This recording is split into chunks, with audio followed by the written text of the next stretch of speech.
那13人里面，其中一个就是檀溪的姐姐，所以这2天她才会郁郁寡欢。那些鲜活的生命和动人的旋律，就这么随着一场大火，永远的消失了。那天你应该就在现场吧？只有亲身经历过、无能为力的人，才会对过去保留恐惧。我还以为我隐藏得很好呢。千万不能进去！火势太大了，千万不能进去！陆公，火场这么危险，你怎么亲自来了？上京乐坊起火，我自然要来。现在什么情况？听乐坊店家说，还有13个人没有救出来。陆公，你千万不能进去啊！只是一些平民乐人而已，你可千万不能进去啊！陆公。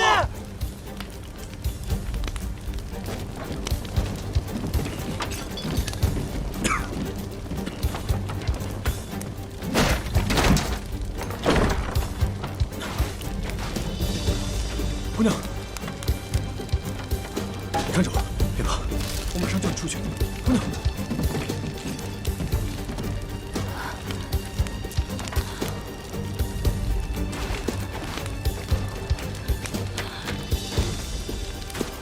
车军，快来帮忙！开乐军！乐军！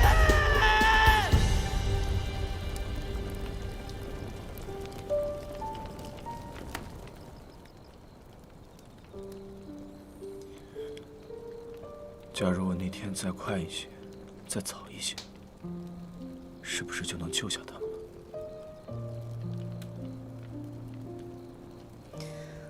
在我的家乡有个传说，人死后会化成天上的星星，保护自己最重要的人，给活着的人照亮夜路。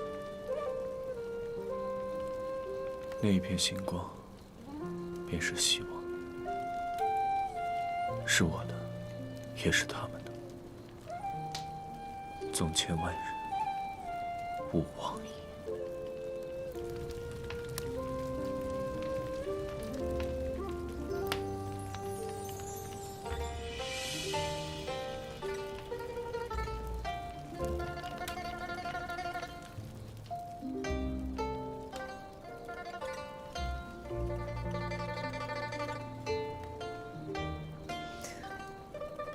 没有人规定长大后不能卸下盔甲。其实你不用一直做个大人。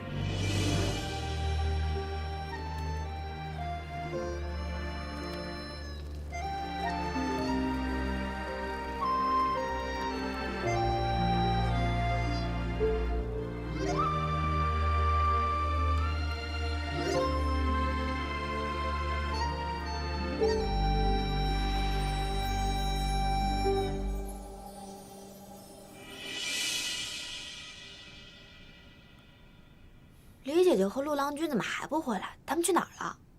最近总是神神秘秘的。一定是去幽会了。年年的性格我知道，在没定情之前都不能让其他人知道。啊。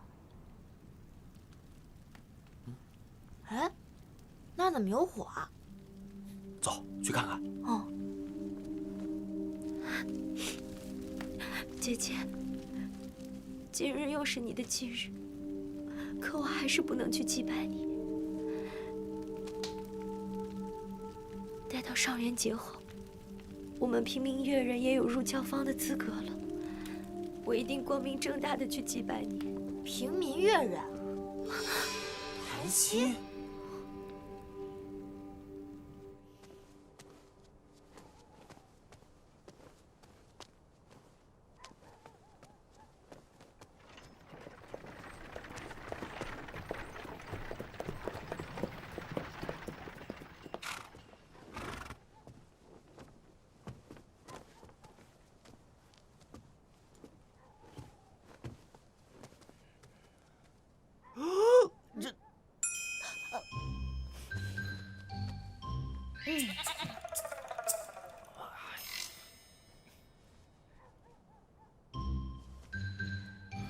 我不在的这天，大家都相安无事吗？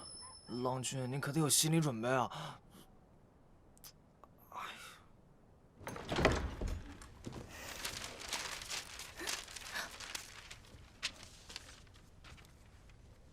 绝交300式，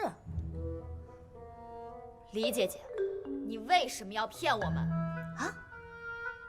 你现在有权保持沉默，但我将视为你默认对我的欺骗与伤害。如果你不保持沉默，你所说的每一个字我都不会相信，因为你违背了朋友交往的3条要义。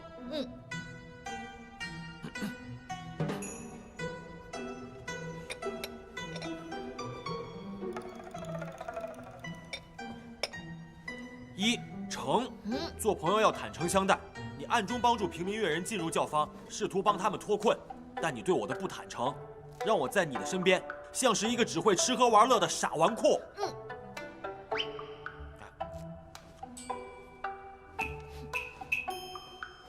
2，信，此事你一直瞒我，是怕我会借此出卖你，来夺得你上京第一美男的称呼，还是担心我成事不足败事有余，只会成为一个坏事的搅屎棍？搅屎棍。自我认知倒还挺清晰的。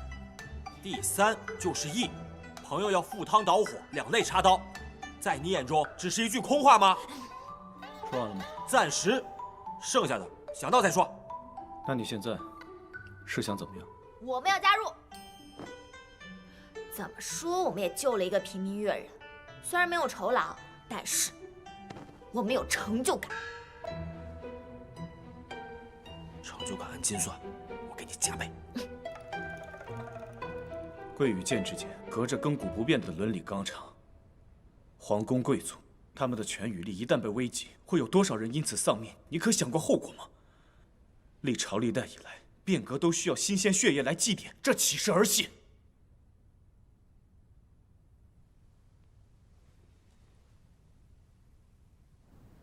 心儿，我觉得年年说的对。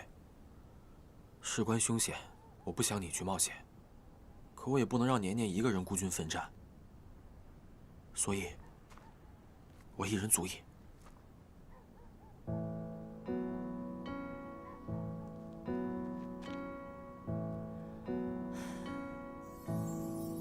以前我只知道美食和赚工钱，生活好坏有无意义，我从来都不关心，因为我一直觉得那些都跟我没有关系的。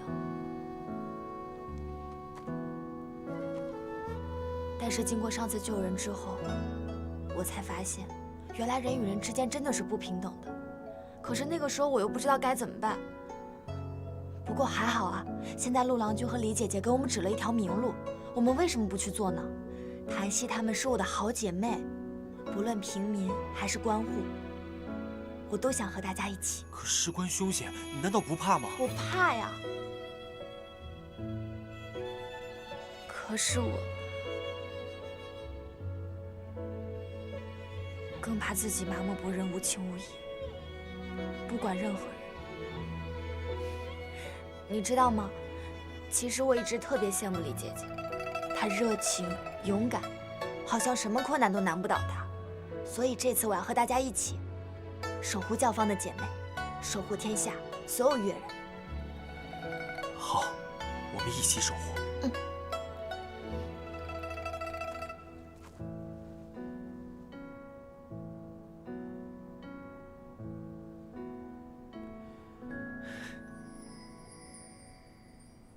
其实多一个人，不也是多一份力量吗？但同时也多一份危险。心儿单纯，世节莽撞，参与这件事情的人越多，教坊便多一层破绽。你怕他们露出破绽，更怕他们因此涉险，对吗？此事凶险，知道这件事情的人越少便越好，尤其是他们两个。我不想让他们承担任何的风险。如今已经知道了，姐先看着吧。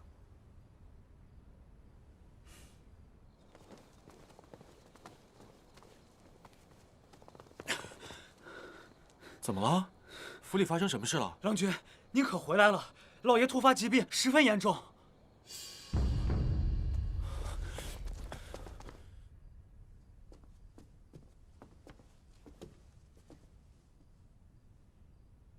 郎君，是我的错，我不该在教坊内祭拜。上元将至，我们所谋划之事，不仅关系了生者的命运，还关系着你姐姐跟其他越人的死因。我知道你心有思念，更有担心。死因，他们不是意外被大虎吞噬的吗？是。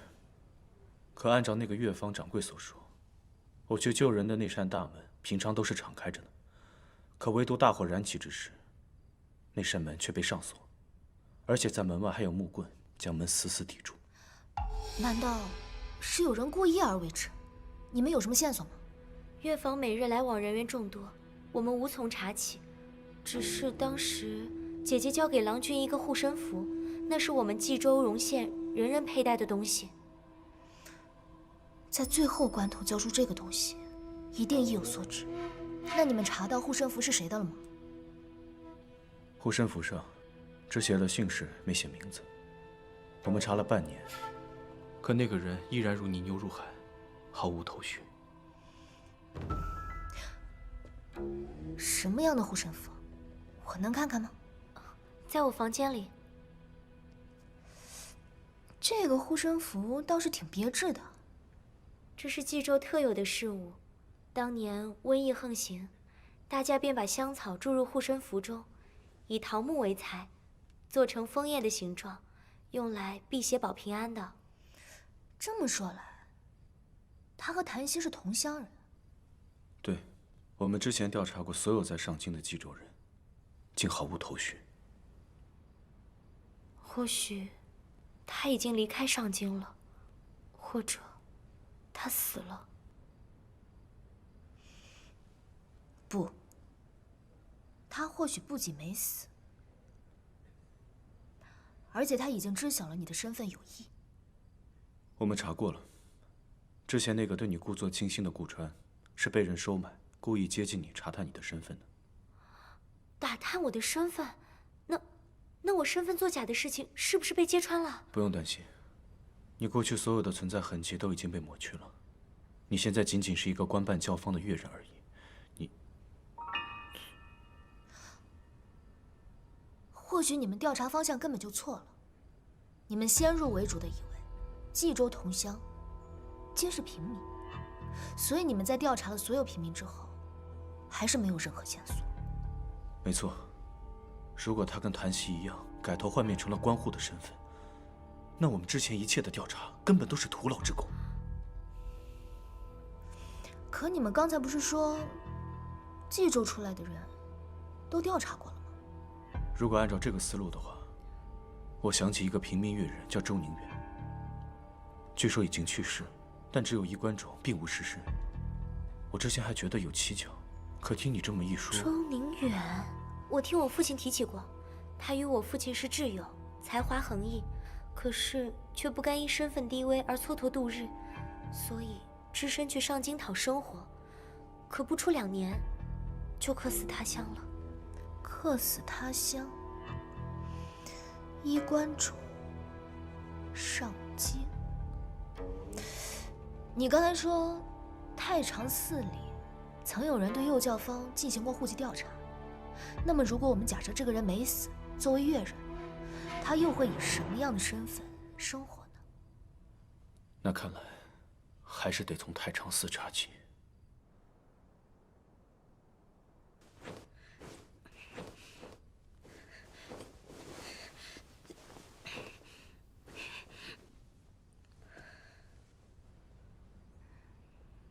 你是在模拟击鼓吗？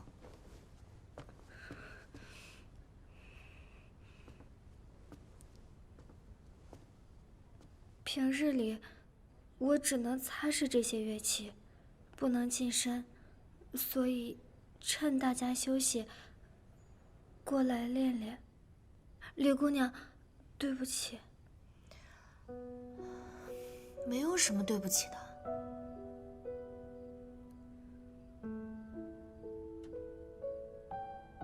从前的我，以为做自己热爱的工作是件很稀松平常的事情，直到今日我才知晓，原来有的人会因此付出生命的代价。这些日，我总在想，会不会就这样默默无声，直到死去？不要轻易放弃。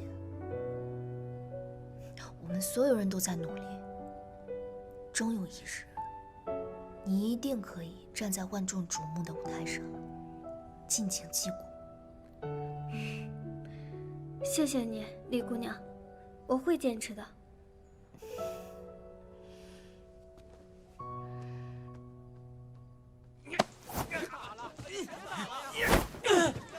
魏公规定，训练时各教坊轮流使用。你们站着不走，我们怎么练？是临县的教坊拖大了时间，所以我们才延长了2个时辰。怎么着啊？你不去找他们理论，找我们干嘛？当我们是软柿子好欺负是不是？你强词夺理！我告诉你，我们夺不了魁，我回你10万！我呸！就你们这样欺软怕硬的货，也就只配拿个墨名。放屁！谁来了？一人言行，关系国家荣辱。上元在即，你们却为了区区一点小事，在邻国使臣面前大打出手。我圣朝教坊的脸，算是让你们给我丢尽了。魏公，这个事儿并不怪我，我也只是尽副使的本分，为教坊争取训练时间而已。你这是什么本分？你这本分，我们的人去哪练？那是你们的事儿，与我何干？住口！枉你们还都是来自西南一带，闹成这个样子，成何体统？魏公，何事？你说。刚刚宫里传来口谕，有人参您治下不严，圣人对此事颇为恼火，要您明日一早入宫禀明此事。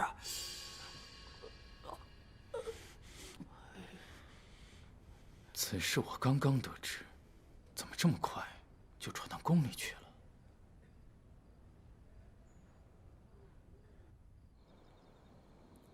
下去吧。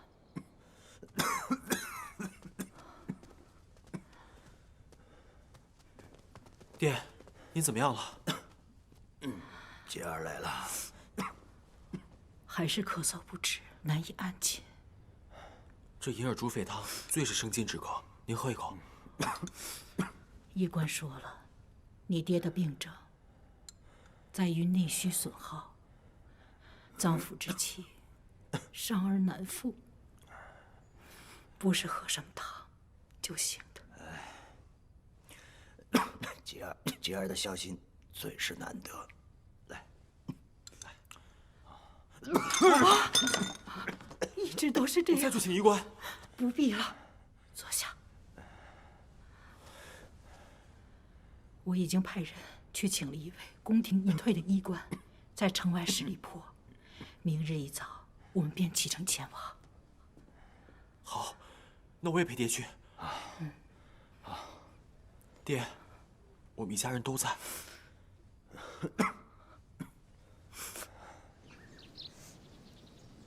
你怎么还在教坊？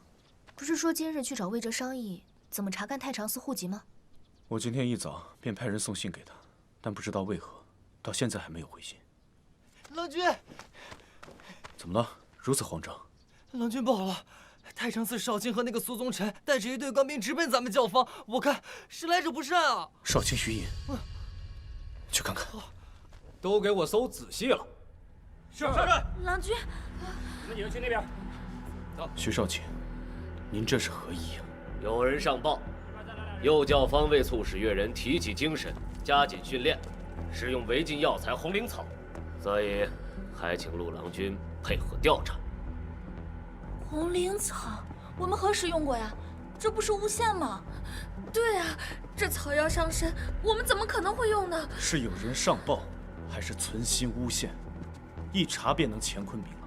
只不过右教坊作为官家教坊，按照惯例，若要抄检，必须要圣人圣意。敢问徐少卿，可有圣人口谕？推三阻四，是怕查出来什么不好交代吗？事急从权，有人上报，若先行禀报，那岂不是让人觉得是我故意给陆郎君留下毁尸灭迹的时间？那陆郎君的清白就真的无法证明了。况且，现在也不算是抄检，只是例行检查。例行检查，有必要弄得这么人仰马翻吗？徐公，你可要想清楚，一会儿要是查不出东西，你这芝麻大小的乌纱帽，可就要留在我们右教坊了。多谢宋小姐的关心，我徐某倒也不是个消极之人，只会想若为圣人，肃静这教坊内的歪风邪气。那以后，这肩上的担子就更重了。那就让我们拭目以待吧。为这为官强势，这位少卿平日都是摆设，今日怎么是他带队前来？难道魏城那边出事了？你们是来找东西还是来毁东西的呀？别碰那个是与世界息息相关的，不可能有违禁的地方。各处都不能有遗漏。别碰它！不送。这是我和与世界一起酿的桂花酒，绝对不可能违禁。什么桂花酒？闻着真奇怪，这绝对不简单。你敢动我，你这是妨碍公务，我随时可以抓你坐牢。管你让我坐什么牢！我告诉你，今天谁也别想动他。行，好汉不吃眼前亏，想要保住教坊，绝对不能冲动，给人留下把柄啊！冷静，松开。冷静。谁有砸？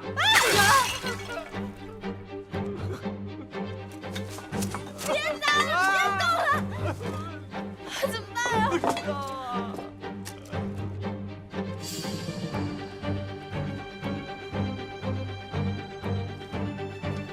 走，记着。哎呀，我。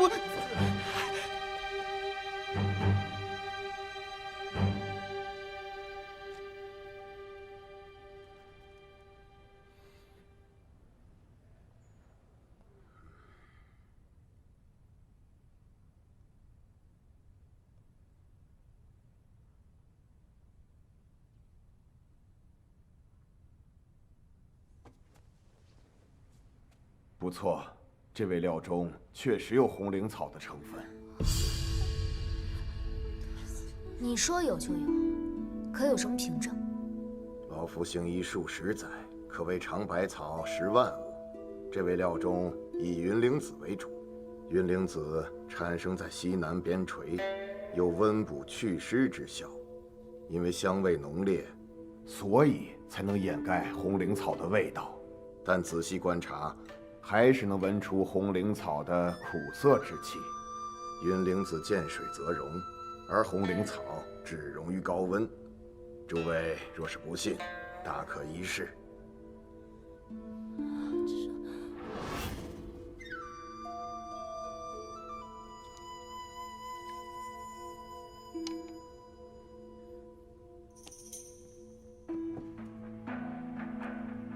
敢问这位姑娘，这冷水之中是何气味？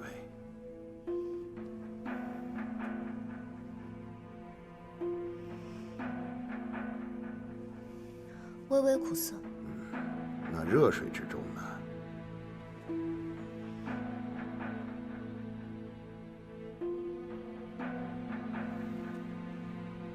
香味浓郁。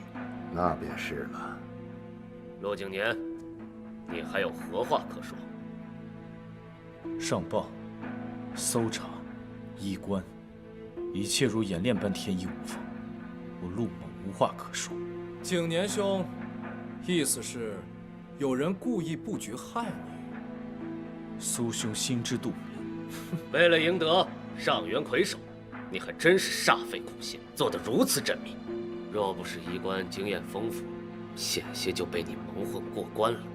这跟陆郎君没有关系，是与世间买回来想给大家做药膳的补品的，他一定是被骗了。攀咬教坊使之子，不要再做无谓的辩解了。徐公，如今证据确凿，您打算怎么处置？陆景年，身为右教坊掌舵之人，不择手段，知法犯法。来人，将他带往太常寺，等待审问。是，一点都不许动他！我还谁敢动我家郎君？对，所还真以为法不责众是不是？哼，景年兄果然是风流才子，掉脑袋的事情，都有这么多姑娘要抢着去帮你送命。不过这次谁也保不了你。我陆某问心无愧，何怕人查？沈金，星儿，让开！郎君，让开！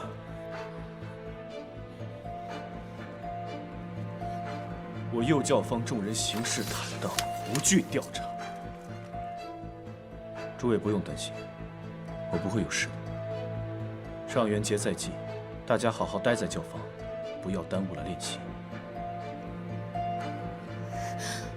陆景年，我会守好右教坊，等你回来。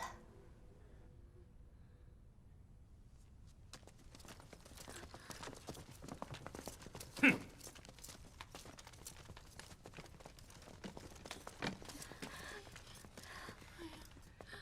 怎么会这样？那接下来怎么办？是啊。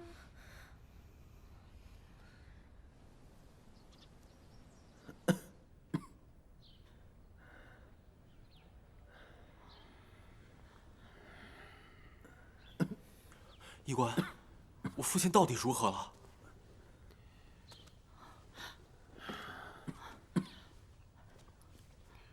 教坊实乃生咳之症，其气血淤堵之甚，已伤及五脏六腑。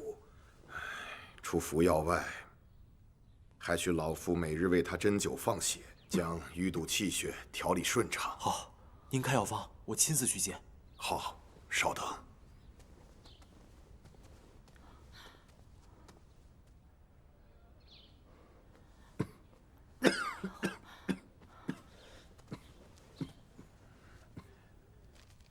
此味汤药需要熬足4个时辰，以大火开端，文火为末，拆不可断，使其一直保持滚沸状态。半个时辰添水1次，直到熬成1碗，不多不少即可。好，我记下了，多谢医官。哎，有劳医官了。好，告辞了。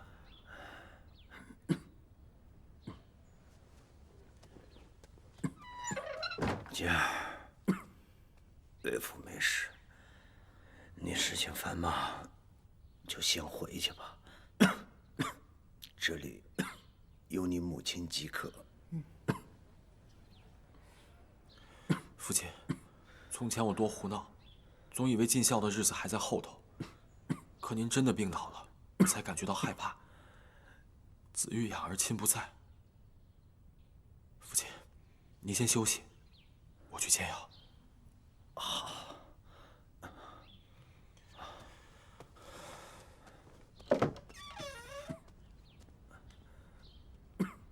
你休息一会儿吧，我去帮帮杰儿。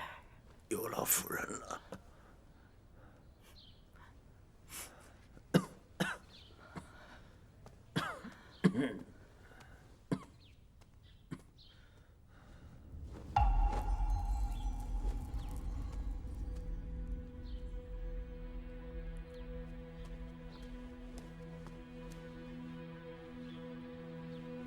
如何了？一切尽在掌握之中。陆景年已被关在太常寺。告诉苏宗臣，机会只有一次。一旦死灰复燃，燎原之事便不可大。小的明白，小的只怕，咱家郎君如果知道这件事是您利用了他，怕。菊儿是个好孩子呀。若不是生死危机，我也不想将他牵涉其中。切记，绝不可让他知晓。那商贩要处理得干净一点。老爷放心，他绝对没有机会开口。事已至此，已再无回头之路啊！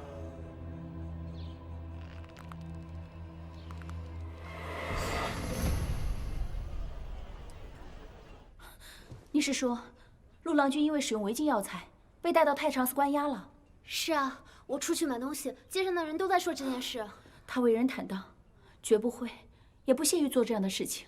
可君主相信他也无用啊，人已经被带走了。听说不许任何人探视。看来，是查他的那个人开始动手了。珠儿，帮我换衣服。君主，你要去哪儿啊？太常寺，我要救陆郎君，旁人进不得，邻国使臣一定可以。君主，您不能去，这是圣朝内政，您是邻国君主，不便参与其中。您万万不能忘了自己的身份啊！知道您自小对圣朝充满憧憬，但出行前，王妃特意叮嘱，在这里一言一行都要谨记自己的身份。你万万不可在此感情用事，失了分寸。是啊，我能以使臣的身份进入，可是这身份是利，也是弊，稍有不慎，两国之间的情谊关系，便会被我个人的情谊驾于炭火之上。你能想通，就太好了。不是我能想通，而是我这样的出身，注定无法随心而行。所以，我倒很羡慕那个敢作敢为，心情都写在脸上的李姑娘。开门啊！开门！哟，是星儿姑娘啊。雨师姐呢？我找她有急事。我家郎君啊。你们干嘛？开门啊！哎，星儿姑娘，你别怪我们呢，是夫人吩咐的，绝不准你上门啊！我就是想找雨师姐，我真的有急事儿。哎呦，我家郎君和老爷夫人出门了，您就先回去吧。你们别想骗我啊！再不开门，我就不客气了。哎，星儿姑娘，我家郎君真的不在，您请回去吧。您要是再这样，我们只能报官了。我就是想见雨师姐，我今天一定要见到她。星儿，李姐姐，雨师姐若真在，她不会躲着不见你的。陆景年被关押，若你也被带走，你让我如何与教坊众人交代？可是，听话，跟我回去。哎呀，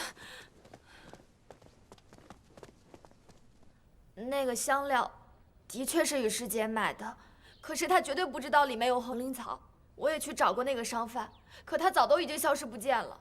是我们对不住大家，害了右教坊，害了陆郎君。那群人一看就不是什么善类，欲加之罪，何患无辞？我就知道上元节之路没那么简单。天还没塌呢，一定会有办法的。陆郎君都被抓了，我们还能翻出什么水花？那也不能坐以待毙啊，就等着那些人把我们右教坊彻底打垮。不打垮你还想怎么办？好了，若是在这个时候我们自乱阵脚，倒是给对手省了不少事儿。越是这样，大家越要凝聚在一起。攻坚不破，才能让对手露出破绽，给我们反击的机会。李姑娘，我们听你的。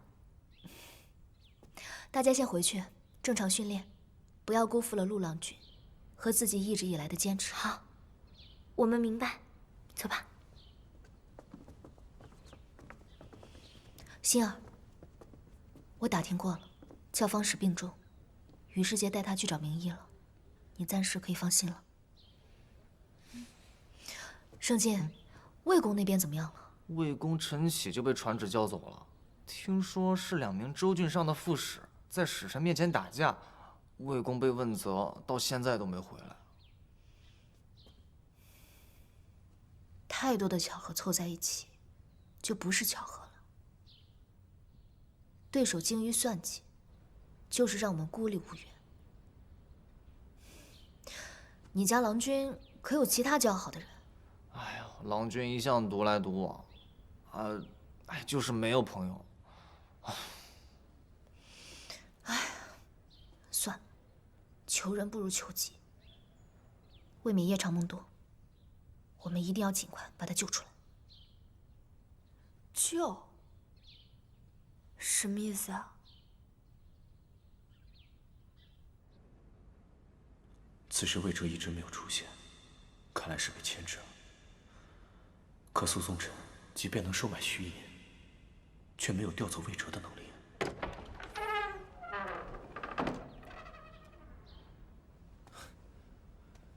如此陋室，叫人怎么待得住啊？哎，真是委屈景年兄了。只要人心不丑陋，又何惧陋室？景年兄就是这样，从小到大，事事皆不让步，所以才落得如此地步。占了上风又如何？得罪人太多了。这其中，也一定包括宗辰兄吧？我怕景年兄在此寂寥，我来此以水代酒，陪你小酌一杯。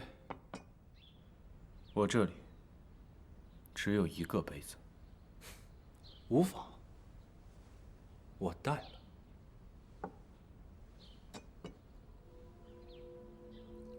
记得我们俩单独饮酒，还是少年时期。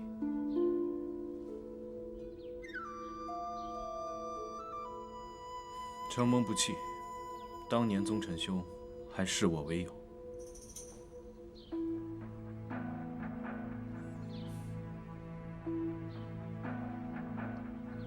说句真心话，到今日，我依旧视你为唯一的对手，也只有你，陆景年、陆郎君，配做我的对手。那既然如此，又何至于把我置于死地呢？因为我要赢。这么多年，我一直告诉众人，也告诉我自己，我苏宗辰不会输给你陆景年。你看，我做到了。苏宗辰，你当真觉得赢了我就可以高枕无余了吗？你为了赢我一次，将自己深陷闹泥，伙同卑鄙小人，你将自己许多年的勤学苦练都置于何处了？无论何时何地，我都不会做待宰的羔羊。那宗辰兄此次前来，想必也不只是想跟我喝几口清水吧？认输！我要你当众认输，放弃参加上元节，这样一切就都结束了。你也可以回到你的幼教坊，一切如常。宗辰，有些人穷其一生，活的是输赢，而我活的是对错。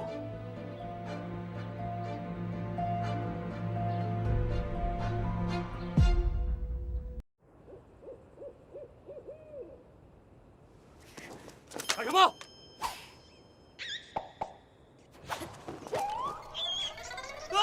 老鼠！刺客，追！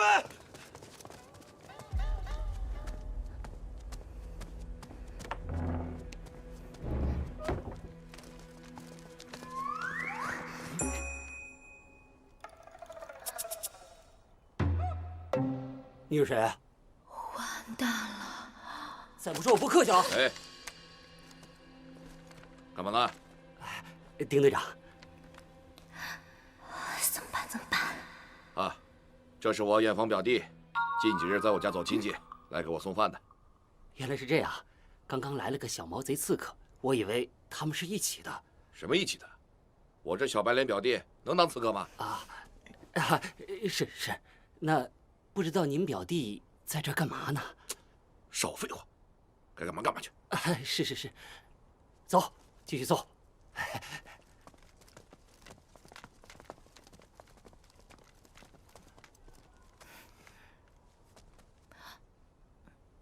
请随我来。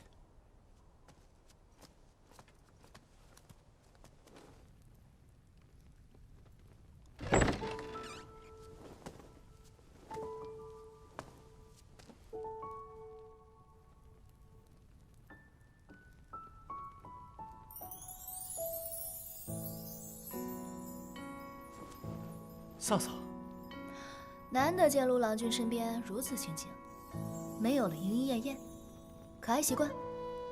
也就是你，都到这个时候了，还开这种玩笑。你怎么进来的？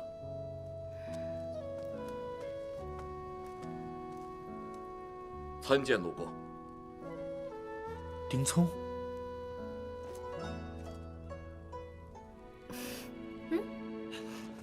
你有本事下来呀！你下来，下来！有本事你上来呀！你去帮我把梯子搬过来，今天非得抓住这个恶作剧的毛贼不可！大老鼠！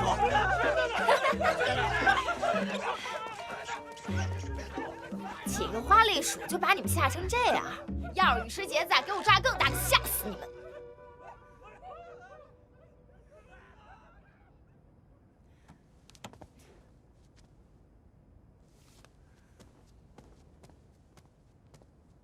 原来你是他曾经的部下，难怪会帮我。你和那位黑衣姑娘一进到院中，我就注意到了，猜想应该是来寻找陆公的。多谢了。陆公折煞我了。当年若不是您出手相救，我母亲早就因无钱医治丧命，而我已经抱憾终身。举手之劳罢了。你母亲现在怎么样？托陆公的福，身体康健，我也娶了妻，生了子，现在还升了队长。这一切都要仰仗陆公的恩德。父母之恩，当世报还。为人夫，为人父，也切忌担起责任。对待下属，恩威并济，都记住了。陆公教诲，铭记在心。原来他为官时是这般模样，倒真有几分朝堂栋梁的英姿。对了，魏公呢？魏公一大早就入宫了。昨夜2个州郡的副使打架，圣上要问责。那下官就不打扰2位说话了，我去门口守着。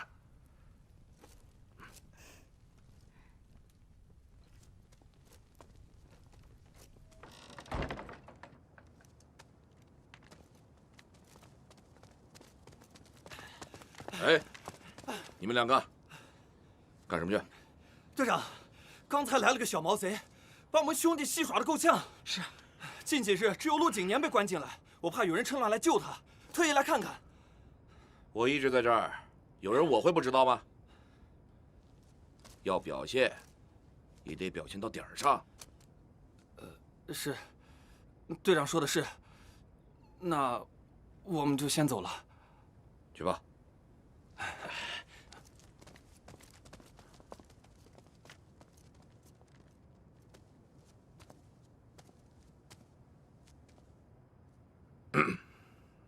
仙儿去找过卖羽世杰调料的商贩了，早就消失不见了。意料之中，也许那个人已经永远消失了。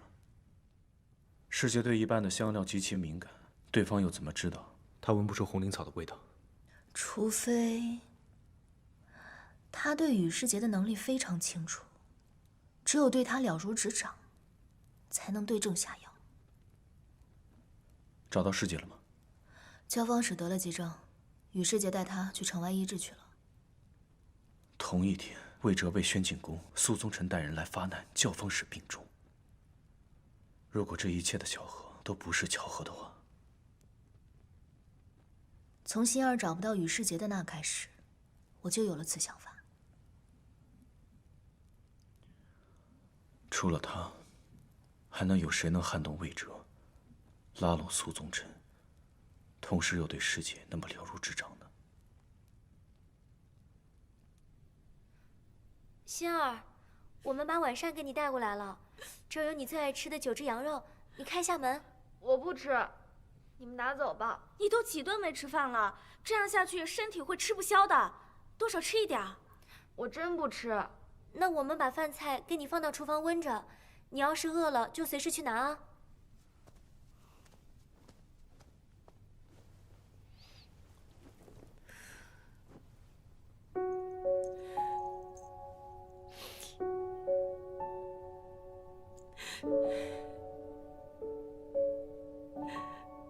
你什么时候回来呀？我们闯祸了，说好一起守护教坊，我们现在害了右教坊，害了陆郎君，你快回来吧！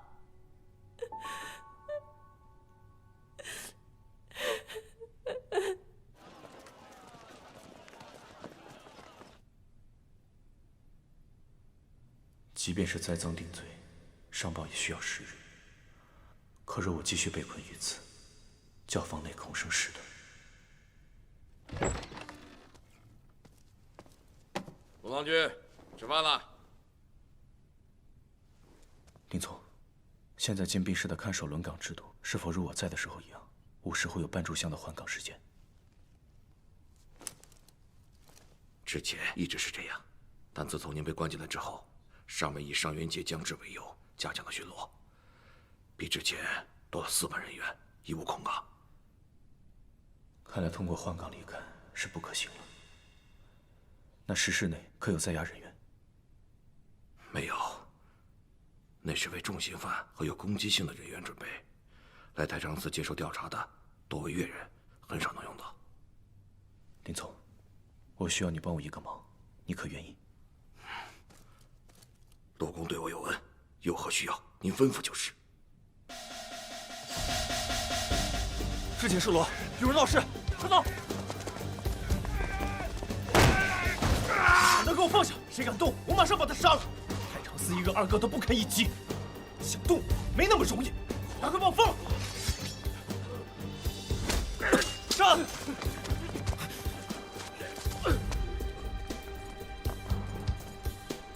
进去！好好的禁闭室你不待着，非要闹腾，那就在这暗无天日的石室里关着吧。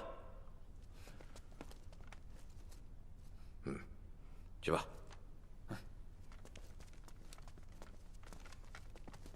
好好反省反省。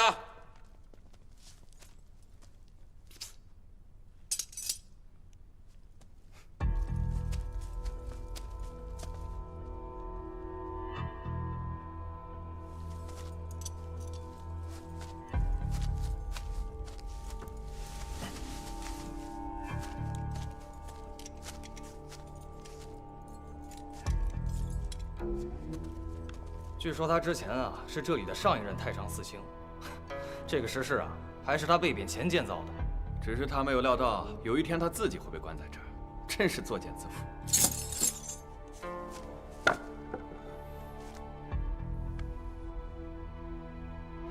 都精神点，尤其石室那位，别让他耍什么花样。是。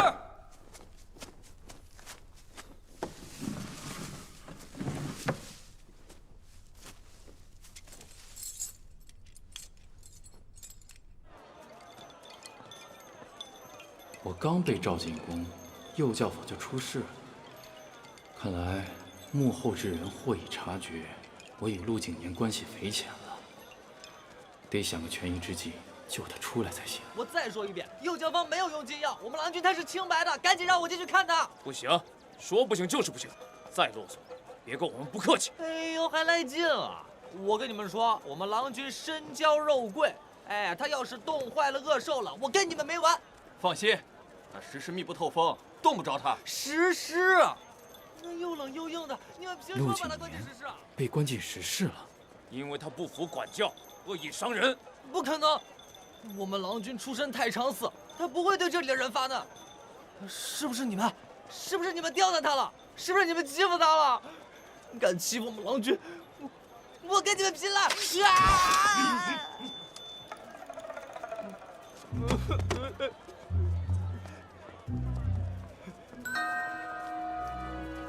你看你，这是干什么呢？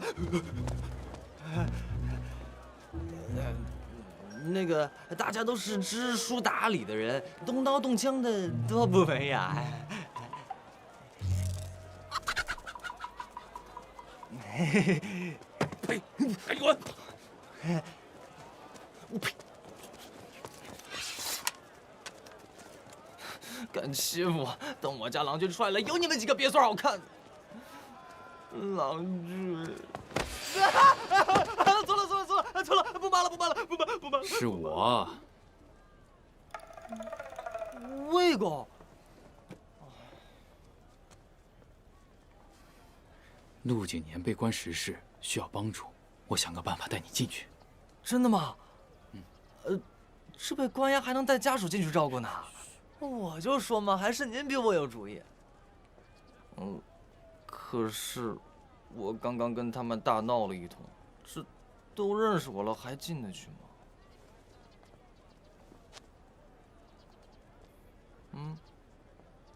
随我来。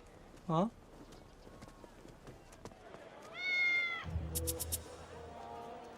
我堂堂6尺半男儿，竟如此装扮，若是被熟人看到，我以后这脸往哪儿搁呀？你也说了，那几个守卫认得你，你不这样，我怎么带你进去啊？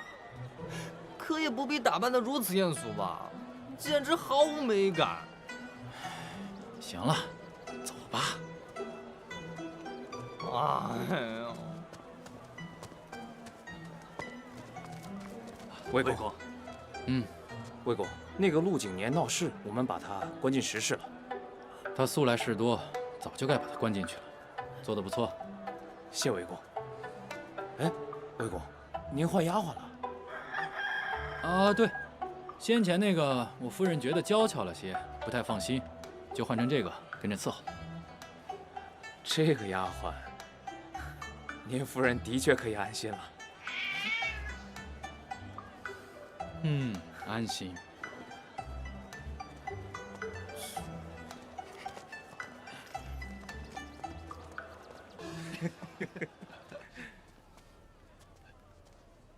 我就说这个妆容毫无美感吧，你们一个个都欺负我，一会儿见了郎君，我非跟他告状不可。你别啰嗦了，一会儿我找个借口把巡视官调走，给你进石室的机会，机灵着点儿。知道了。别撅嘴了，陆郎君见到你定会感激我的。走。哎，你听说了吗？那个卖虎饼的五郎君呢，他老婆红杏出墙了。你才知道呀？不就是和东市药房那个庆掌柜吗？早就断了，现在又和那个北街的李铁匠不清不楚的啦。哎呀，真的呀！哎呦，那我小姐，我看人家寻人都是贴在城门街头，我们怎么往这都是妇人的巷尾贴呀？这你就不懂了吧？这些妇人相当于民间督察，消息传播最快的地方不是在街头，而是在巷尾。出去买个鸡杀个鸡都不敢，他不敢呢。哎，可说呢。哎呦，请问，哎，这谁呀？这个不是之前在南市卖调料补品的那个大胡子吗？哎呦，好像是他。不过最近听说他突然不干了。穷汉得了狗头金，不是说他好赌钱吗？这会儿指不定在哪儿挥霍呢。这种男人，哎，我跟你讲啊，成天吃喝嫖赌。本来我还担心心儿小姐画不出那卖药小贩的神韵呢，真是没想到一下子就被那几个娘子认出了。现在我们知道他有这个嗜好后，我们就沿着赌坊张贴告示，只要他还在上街，重金悬赏之下，我就不信救不出来他。那我先去那里贴一张。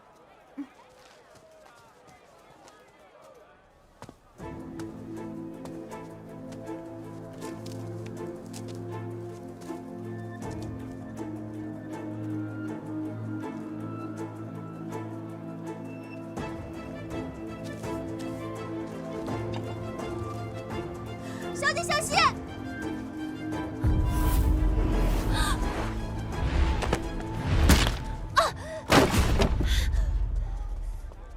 小姐，你怎么在这儿？你没事吧？我没事儿，你怎么出来了呀？有什么我们回去再说吧。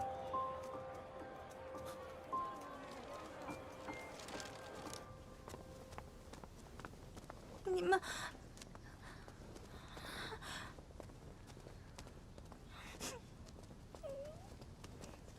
找你们半天了，怎么不回去训练啊？教坊出了这样的事儿，我们哪还有心情训练啊？每天都有乐人在离开。是啊，叹息，郎君被带走了，李姑娘也终日在外忙碌，我们是不是没有希望了？不会的，李姑娘和郎君那么聪明，他们一定能想到脱困之法的。心儿说，金瑶是与郎君带到教坊来的。前几日他刚知道我们的身份，这会儿又莫名消失了。你们说，这会不会太巧了？可羽郎君和陆郎君一直亲如兄弟，与教坊众人也颇为亲近。按道理来说，他是不会害我们的。可毕竟我们要做的是，可能会掉脑袋。他若是经不住考验，也是情理之中吧。你们怎么来了？啊，排练时间要到了，我看你们都不在，出来找一下。你们在聊什么？我们，没什么，他们只是想到郎君被带走调查，有些担心罢了。走吧，都回去吧。好，走吧。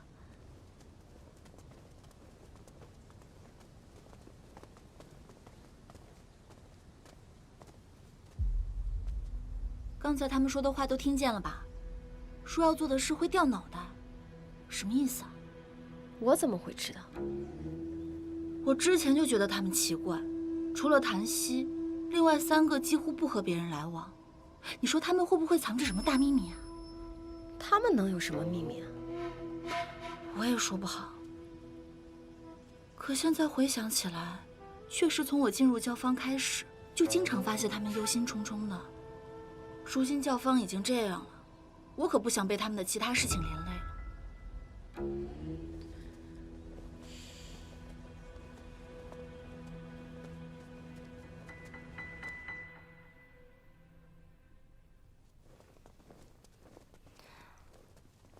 干脆我们各回各家算了，没陆郎君指挥，也没主位，练了也是白练。心儿的乐琴与琵琶有共通之处，若她能弹奏主音，应该不会太影响训练。可是这几日，心儿把自己关在房内，不说话也不出门，说是她自己不愿意，我们有谁敢强迫她呀？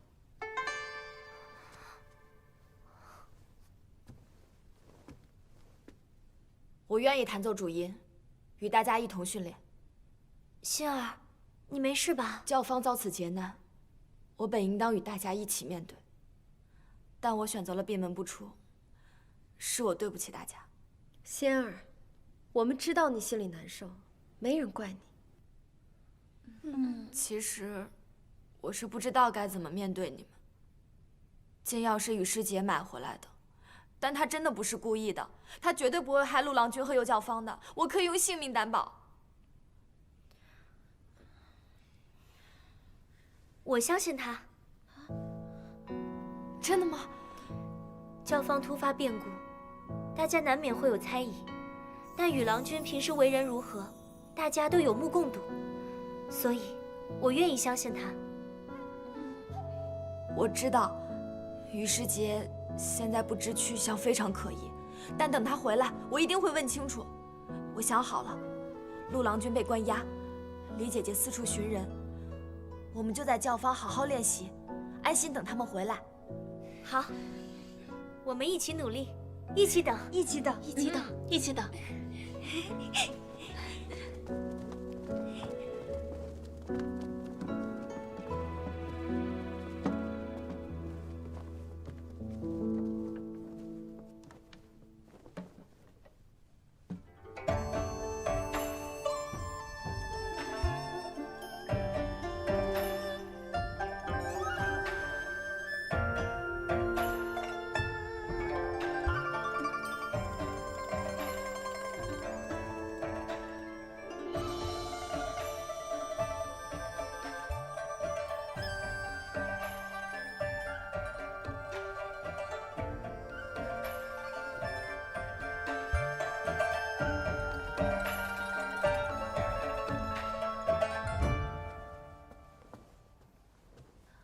心儿经过此事，也成长了一些。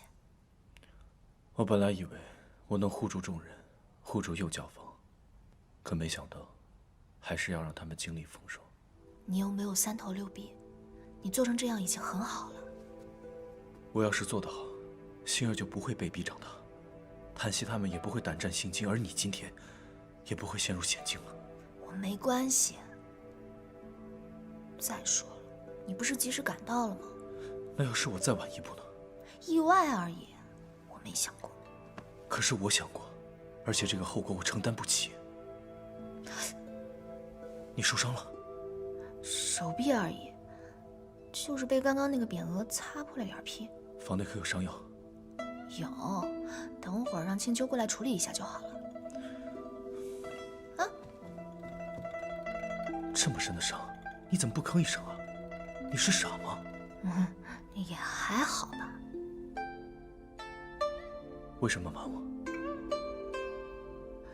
我也没有瞒你，就是教坊现在出了这么大的事儿，每个人都这么煎熬，我这点小伤，哪有说苦的道理？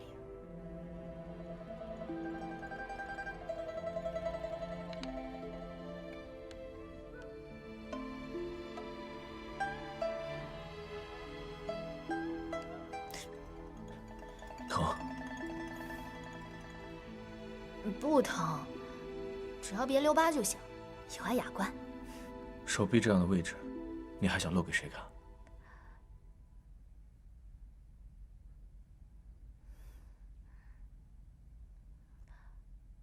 你还没跟我说呢，你是怎么从太常寺逃出来的？没有人发现吗？天上的大罗金仙、各路菩萨、南来北往的诸位仙人，若是有人途经此处，定要保小弟我是个障眼法呀！我年方28，尚未婚配，若是被人发现在此处冒名顶替，怕是下辈子就要在这大狱中度过了。不要，拜托拜托！生金帮你关禁闭，他怎么进去的？魏哲带的，那个石室是我离开太常寺前所做的，想着做着这些减损达官贵人好处的事，万一有一天我遇到了危险，也有一个脱身之处。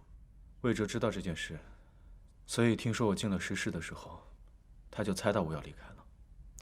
但是凭空让一个大活人消失会很麻烦，所以他就让生金进去顶替了你。万一暴露了怎么办？有丁聪跟魏哲在，除了吓破他，应该不会有什么问题的。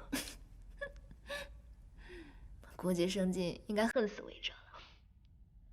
那你现在出来了，接下来打算怎么办？哦，对了，我今天去打听那个小贩，他说……打住，受伤的人就好。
父亲，母亲，我出来已有几日，教坊膳食无人料理，我买些食物回去安顿一下，5时便回。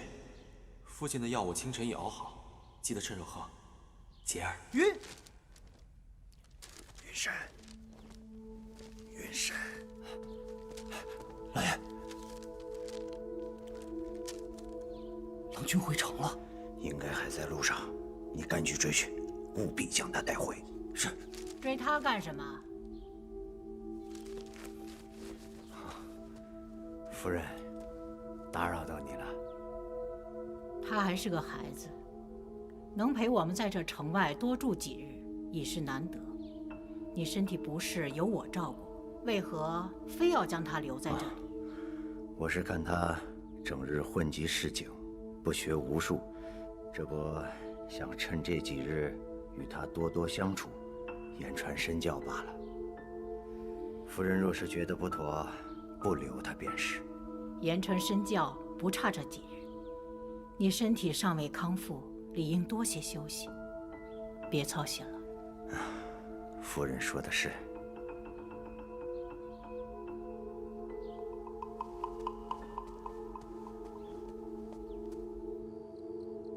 心儿，年年，我回来了。哎，怎么没人啊？心儿，看我给你带什么好吃的了。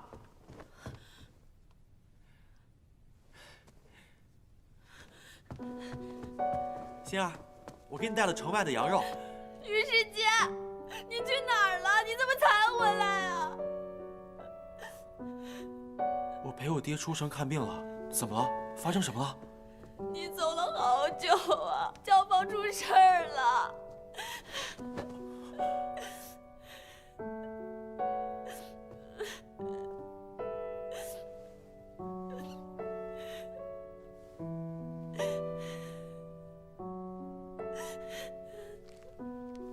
心儿，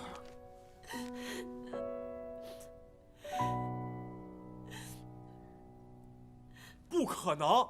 红灵草乃是教坊禁药，上次年年说完，我特意检查过，绝不可能带入教坊。这个药是经过特殊处理的，就连一同前来的医官都要再三辨认才能确认。我也去找过那个商贩了，可他早就已经消失得无影无踪了。看来他们早就盯上我了，就想利用年年对我的信任，将禁药带入教坊。我真是糊涂，竟给教坊惹了这么大的麻烦。你别冲动，你也不是有心的呀。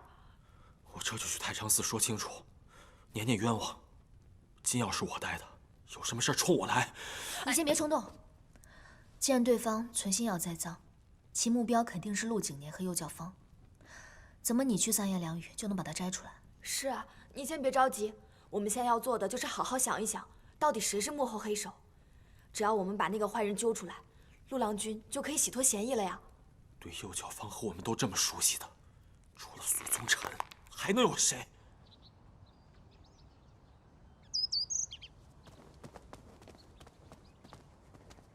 真是没想到，这次能一击即中。走，去右教坊看看，如今那儿是个什么模样。郎君，方才教坊使的随从云深前来提醒，说与郎君回城，知道了右教坊变故，说不定还会来找您的麻烦。还说，他若动手，请您务必扛住。这里是京城，天子脚下，我堂堂左教坊副使，他羽世杰再大胆，也不敢公然把我怎么样。放开我！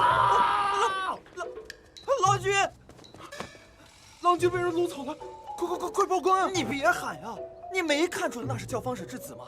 得罪了教坊使，你我都担待不起。那怎么办？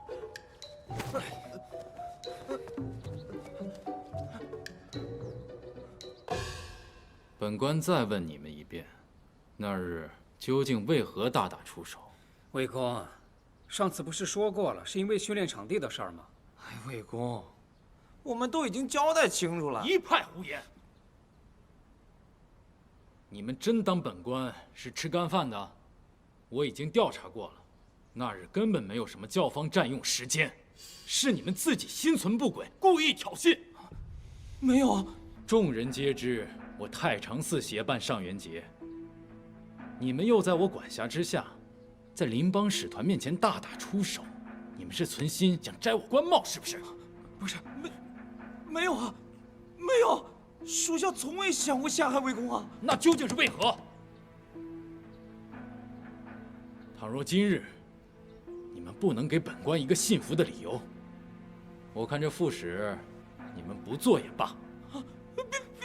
别啊，魏公！我说，其实是我无意间听到了消息，说今年的上元节，我们西南来的教坊3甲只能占1个名额，所以我就故意影响他们去排练的。我说你怎么处处针对我们教坊呢？你用这种方式取胜，你这个是下作。西南教坊只能取1，本官身为太常寺卿都不知道这个消息，你们又是从何处听来的？前几日来太常寺取东西的时候，听到教坊使无意中说了一句：“魏公，我真的知道错了，您可千万别革我的职啊！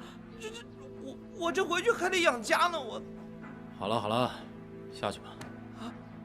去排练吧，日后少给本官添麻烦。多谢魏公，多谢魏公，多谢魏公。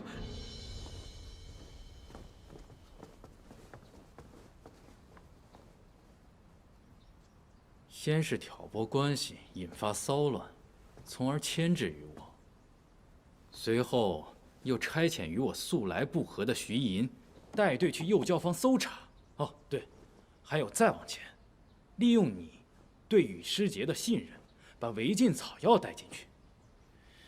教坊使不愧是步步为营的朝堂政客，我的一次失约，便让他发现我与你关系的端倪。险些让他嚼得连骨头都不剩。若真的是他，似乎这盘棋他早就在下了，只是我太愚钝，从没发现过。这不是你的愚钝，这是你对他的信任。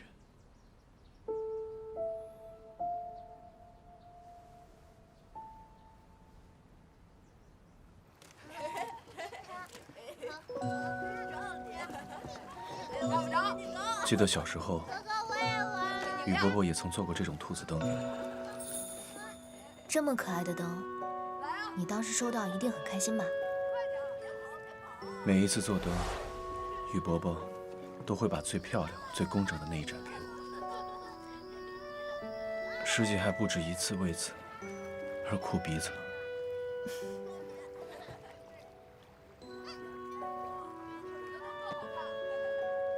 我明白，你最不想看到的，就是教坊使是这幕后枝。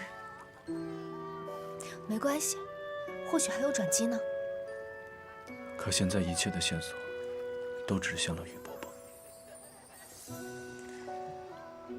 有一点我想不明白，你与他家素来亲密，即便他猜到了你真的要取消关护特权，可这与他并无直接利益冲突，加以劝阻就是。为何要将你打压至此呢？难道还有其他的理由？我以前一直认为，雨伯伯宅心仁厚，他对关护特权的默认，仅是因为不喜欢参加朝堂之政。可现在看来，我对他知之甚少，所以我已无从猜测。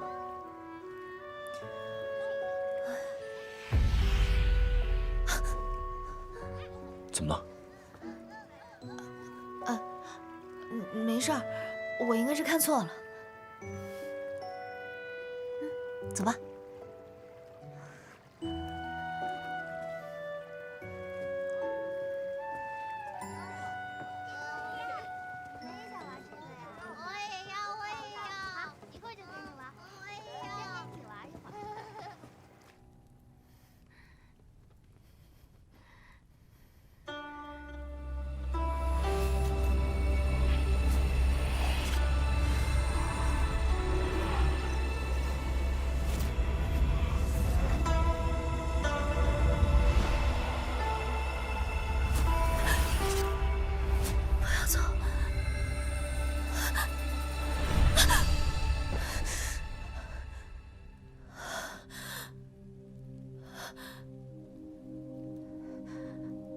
怎么又梦到那个男子？他到底是谁？为何乳娘看上去与他情投意合？